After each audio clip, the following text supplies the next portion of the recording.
You chat keen that he had my back, then boy couldn't name your time and day. I got bros who's back, whatever the situation, give me time and place. I've been working on trusting again, don't know but the time it takes.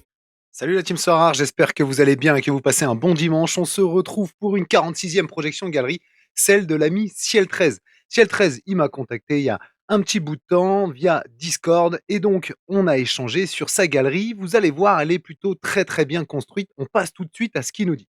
Il a 1280 euros, 114 cartes, ce qui fait une moyenne par carte de 11,23 euros. C'est gage de qualité, bravo.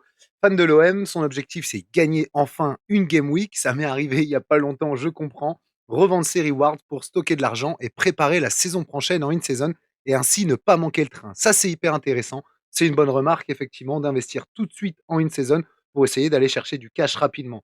Rareté et division jouée, il joue en full limited et il privilégie la Champ, la U23 et la Chal. Regardons sa galerie. Il a un reward winning line-up de 4,87, ce qui est plutôt pas mal, même si lui trouve ça décevant. Il est quand même là depuis le 25 février 2021. Il a gagné 82 récompenses. Moi, ce que je trouve, c'est qu'il a vraiment pas mal de GOAT, notamment U23. Vous allez voir quand je vais détailler son roster après. En tout cas, ce qu'il joue, et on le voit à cette Game Week, il privilégie vraiment la U23. Vous avez deux U23 ici. Une Champion Saison, une deuxième ici, et Champ classique, il en a trois, et une Chal classique, une. Effectivement, il joue aussi une All-Star. Vous allez voir que moi, je vais lui conseiller justement de changer un petit peu ce qu'il joue regardant. Quand je vous dis que sa galerie est plutôt bien construite, 90% en champion, 8% en chal et vraiment très peu en contender. Donc ça déjà, c'est très bien géré. Bravo. Voici ce que je projette pour ta galerie. Comme toujours, avant de passer au détail de ça, j'ai vraiment fait le listing de tes joueurs que tu retrouveras ici. J'en ai mis quelques-uns à vendre, mais pas tous. En gros, tous les joueurs qui n'apparaissent pas ici, pour moi, c'est des joueurs susceptibles d'être vendus. Ok. Donc tous les joueurs qui sont ici, garde-les, je trouve intéressant. Et susceptibles d'être vendus, j'en ai pour un total de 142 euros, en sachant que je t'ai enlevé 20%. Parce qu'on le voit ici, j'ai bien mis 80% de la somme.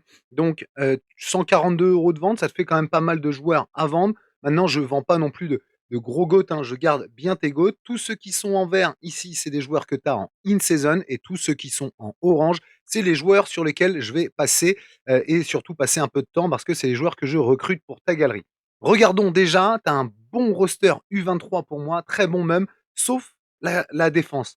Hormis Saliba, Smets, franchement, par rapport à ce que tu as au milieu, par rapport à ce que tu as devant, je trouve que derrière, ça reste effectivement très léger pour aller chercher de bons résultats en U23. Tu as 4 gardiens, Chevalier, Troubine, Leizen et Suzuki. J'irai quand même rajouter un peu de qualité en défense. C'est pour ça que j'ai vraiment insisté dessus. Ensuite, au niveau de ta champion, je trouve intéressant parce que tu as vraiment pas mal de gardiens en champion. Maignan, Rouli, Carnezetti, Bulka, Donnarumma. Il me manque, selon moi, par contre, un gardien en PL. Pourquoi? Parce que j'ai vu que tu avais quelques joueurs en PL. Je trouverais intéressant d'aller chercher peut-être une équipe PL et d'essayer de se spécialiser. Je sais que tu joues la Champion, mais j'irai plutôt jouer la PL également parce que tu as quelques joueurs intéressants, notamment Fernandez qu'on voit là, Isaac également qu'on voit là, Gakpo, Mbemo. Donc bref, tu as de la qualité, je trouve, en PL, que je trouve intéressant. J'ai vu que tu avais Zentner aussi et pas mal de joueurs en Bundesliga. Donc, je t'exclus vraiment quelques joueurs pour aller se focaliser sur la Bundes. Maintenant, dans ce que je mets, moi, pour moi, ma priorité chez toi, c'est renforcer déjà un peu ton milieu en championne. Je sais que tu as Fernandez, mais si jamais on joue une PL, effectivement, tu pourras pas le mettre. J'ai vu que tu avais Rabiot, Heuchberg, Rongier, mais je trouve que ça manque vraiment de qualité. Si tu as Vitinha, mais qu'on veut tenter une in, et j'y reviendrai après, du coup, tu n'as plus que Golovin. Donc, pour moi, il manque un peu de qualité vraiment au milieu. J'irai vraiment renforcer ce milieu, même si on peut utiliser un peu de TU23 que tu joues pas, Moussiala, Bellingham, De Kuyper, Palmer, Vara, etc. Fernandez, c'est intéressant, ça se joue aussi en PL. Mais je pense qu'en qualité champion milieu, ça demande à être étoffé et ça va me permettre d'insister sur Bischoff. Deuxième point, j'irai recruter un def en in parce qu'il te manque effectivement un défenseur en in-season. J'ai vu que tu avais Todibo ici, mais ça reste léger. Par contre, au milieu, tu as du Vitinha, tu as du Rabiot. J'ai vu que devant, tu avais du Joao Pedro, du Mikotadze. J'ai vu que tu avais Gaël aussi, mais ce n'est pas en champion, c'est à l'Ajax, donc c'est en challenger. J'ai vu sinon que tu avais Chevalier en in aussi ici. Donc pour moi, il me manque en tout cas des défenseurs peut-être de qualité en in-season. C'est pour ça que j'insiste ici. Ceux-là, je te les prends bien en in-season et je te montrerai juste après ce que ça donne. Et autre piste, je l'ai évoqué, mais celle d'un gardien en PL pour venir te créer une bonne PL aussi. Bon, je sais que tu insistes beaucoup sur la Champion, mais quand je vois que tu as 6 gardiens plus un septième ici avec Zentner, moi j'irai mettre tous les chances de mon côté en jouant une Bundes, une PL, une in-season et 3 champions. Donc ça demande effectivement de bien renforcer et bien cibler des joueurs, mais comme tu vas le voir, je te préconise quelques joueurs. Je ne dépense pas tout le budget, hein. Je dépense, je pense même pas, la moitié, hein, allez, un peu plus de la moitié du budget. Donc il te restera, si jamais tu arrives à bien vendre ou même gagner quelques rewards, il te restera quand même, de quoi renforcer ou de quoi, comme tu l'as dit, garder aussi, un peu d'argent pour bien sûr, mettre de côté pour l'année prochaine. Regardons les joueurs que je te préconise.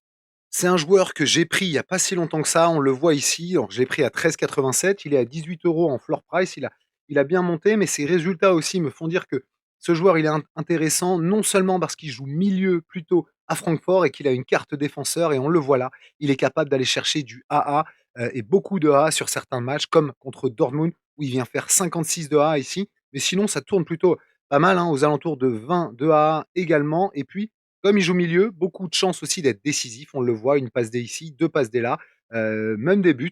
Donc j'aime beaucoup, moi, ce petit jeune, Nathaniel Brand, parce qu'il a eu 23 en plus jusqu'en 2027. Autre petit jeune de 19 ans que j'aime bien aussi, parce que lui, U23 jusqu'en 2029. Alors, vous fiez pas à son nom, il est bien espagnol. Ce que j'aime bien, c'est que bon, ça joue en PL, et comme je te disais, on pourrait monter une PL. Moi, je te le prendrais en une saison. Effectivement, il est un peu cher, attention. Ça serait bien qu'il soit aux alentours de 18-20 € maximum à négocier.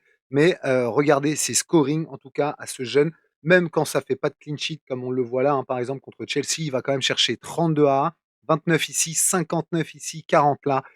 Bon, en plus, quand il y a un sauvetage sur la ligne ou même un but, bah, ça atteint rapidement les étoiles. Je trouve son scoring hyper intéressant. Je l'ai vu jouer aussi contre Chelsea et sincèrement, je le trouve propre. Je trouve qu'il a quelque chose, en tout cas, ce jeune défenseur de Bournemouth. Donc, ça peut être, pour moi, futur pépite. J'irai prendre 16, mais en classique, parce qu'on voit, hein, il y a encore une grosse différence entre le prix in-season et le prix classique. À 25 € en classique, Matt Sells. Alors, oui, Nottingham Forest, ils sont en sur-régime. Sincèrement, ils font une super saison. Moi, je les trouve très costauds et on le voit, hein, regardez les résultats de Nottingham Forest. Sells, même quand il prend un but, notamment contre Liverpool, ça fait quand même 26 à 1. C'est un gardien, en tout cas, qui est en feu. Je vois Nottingham quand même bien finir la saison. Peut-être que ça sera différent l'année prochaine, etc. C'est sûr. Mais Matt Sells, qui est le second gardien en Belgique, parce que maintenant, avec le licenciement de Tedesco, bah, logiquement, ça devrait être Courtois qui va reprendre le spot en Belgique. Donc, Matt Sells, il faut vraiment compter sur lui, justement sur le championnat. Mais regardez-moi ça pour un gardien. 76 de L5, 54 de L15. Bon, on est sur un gardien très, très solide en PL. Je pense que là, ça peut effectivement bien armer ta première équipe en PL avec un gardien comme ça. J'ai hésité entre lui et Hussein que je t'ai mis, mais je vous le montre quand même. Murillo, il est en feu, vraiment en feu. 84 de L5, 67 de L15. On est sur un défenseur qui a eu 23 encore jusqu'en 2027. Je te l'ai pas mis parce que je trouvais son prix assez élevé en in. Vous voyez qu'il est à 25 € ici, mais regardez-moi les scores de ce défenseur brésilien. C'est très costaud. Murillo, sincèrement, c'est un beau bébé. Et en plus de ça, bon, ça fait souvent des actions décisives quand même pour un défenseur, bien sûr sur les sauvetages sur la ligne, et cetera. Mais avec Sells et donc le stack défensif de Nottingham Forest, on est sur voilà l'un des meilleurs scoreurs en défense côté Nottingham. Donc ça peut être aussi une piste pour toi d'aller chercher Sells plus Murillo pour bien débuter une PL sympa. Et encore un futur champion, je l'espère, parce qu'il est pisté par le Bayern, je crois, d'après les rumeurs. Offenheim ne fait pas une grosse saison, mais lui, son scoring est plutôt très très fiable. On le voit, hein, 63 de L15, 60 de L5 pour seulement 21 € en in-season. Moi, je trouve intéressant parce que c'est un joueur qui va être encore U23, donc on pourra l'utiliser l'année prochaine aussi en U23. Regardez les scorings de ce petit crack Tom Bischoff qui, pour moi, voilà, est amené à partir dans un gros club l'année prochaine. Donc, vous fiez pas aux résultats d'Offenheim.